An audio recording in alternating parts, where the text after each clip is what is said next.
One of the most brutal and notorious queens to have ever ruled over England was Bloody Mary I, who gained her nickname for the fact that she burned over 200 people at the stake for their religious beliefs.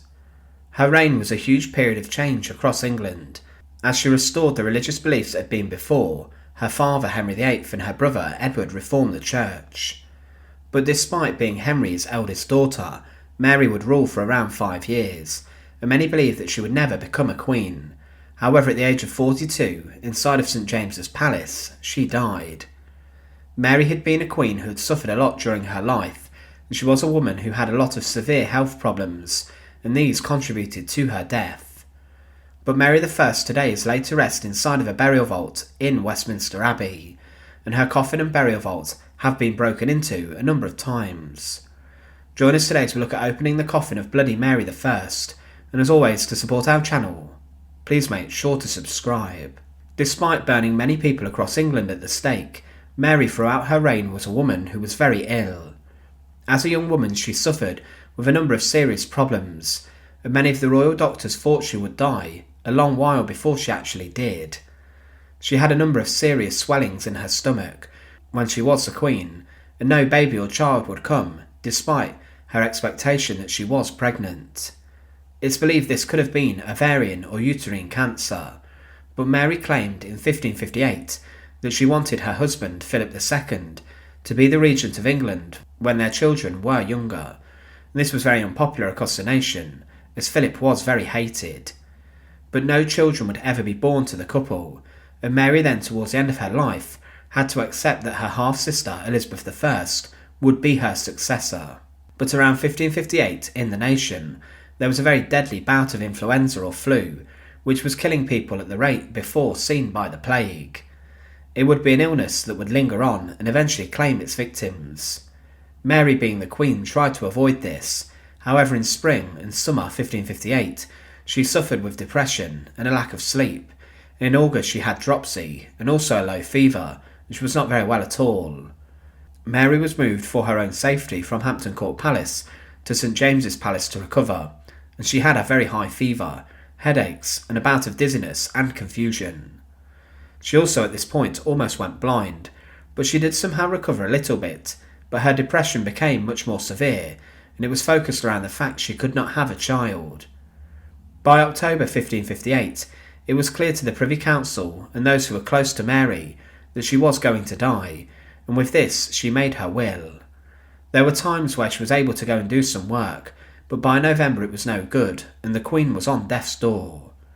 Many of her advisers deserted her to go and meet with the future Elizabeth I, who was named her successor, and Mary in her final days was blind, and her servants remained around her, and they did pray for her, especially the ones who were very loyal. She was having strange dreams in her final moments. In the morning of November the 17th, 1558, Mary had a final mass, and at around 4 a.m. she died peacefully.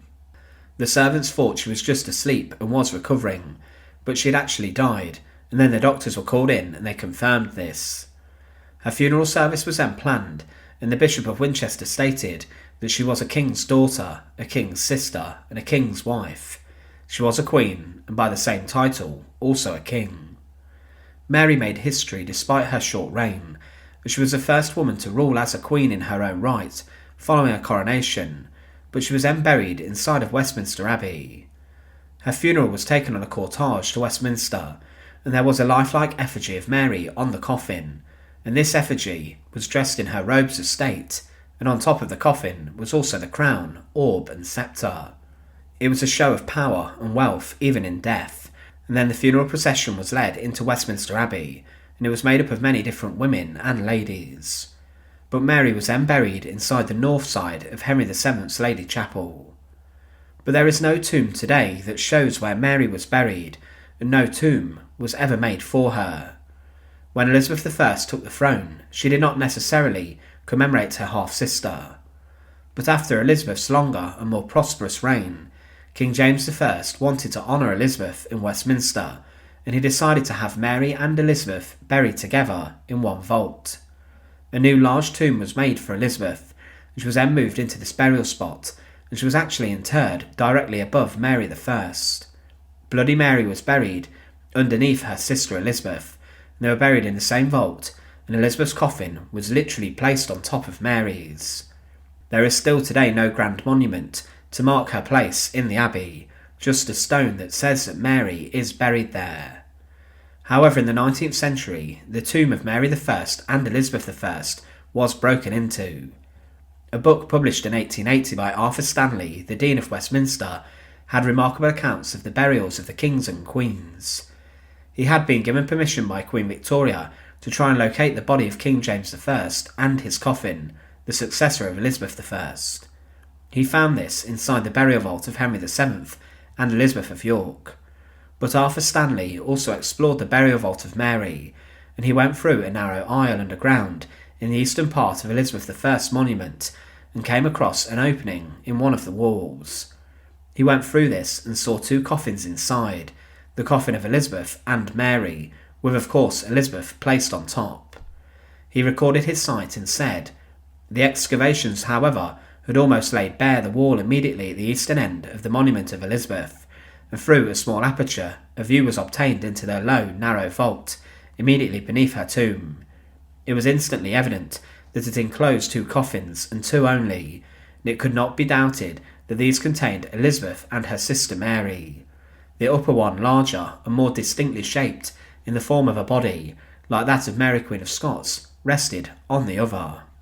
There was no disorder or decay, except that the centering wood had fallen over the head of Elizabeth's coffin, and that the wood case had crumbled away at the sides, and had drawn away part of the vault of the decaying lid. No coffin plate could be discovered, but fortunately the dim light fell on a fragment of the lid slightly carved. This led to a further search, and the original inscription was discovered. There was a Tudor badge, a full double rose, deeply but simply incised, in the outline of the middle cover, on each side the august initials ER, and below the memorable date 1603. The coffin lid had been further decorated with narrow moulded panels. The coffin case was of rich elm, but the ornamental lid containing the inscription and panelling was of fine oak, half an inch thick, laid on the inch elm cover. The whole was covered with red silk velvet, of much remained attached to the wood, and it had been covered not only on the sides and ends, but also on the ornamented oak cover, as though the bare wood had not been thought rich enough without the velvet. The sight of this secluded and narrow tomb, thus compressing in the closest grasp the two Tudor sisters, partners of the same throne, and grave, sleeping in the hope of resurrection. The solemn majesty of the great Queen, thus reposing, as can hardly be doubted by her own desire, on her sister's coffin, was the more impressive from the contrast of its quiet calm with the confused and multitudinous decay of the Stuart vault, and of the fullness of its tragic interest with the vacancy of the deserted spaces which had been hitherto explored in other parts of the chapel. The vault was immediately closed. Today many people still visit Westminster Abbey to hunt for the tombs of the Tudor kings and queens, but Elizabeth I's tomb is incredible and grand. But there is only one small plaque on the floor that states that Mary I was also buried there, and she is not given much acknowledgement. But Mary would never be given her own burial vault and her own tomb, and she still remains today in the shadows of her half-sister, centuries on. Thanks for watching. To support our channel, please make sure to subscribe, and once again, thank you so much for watching.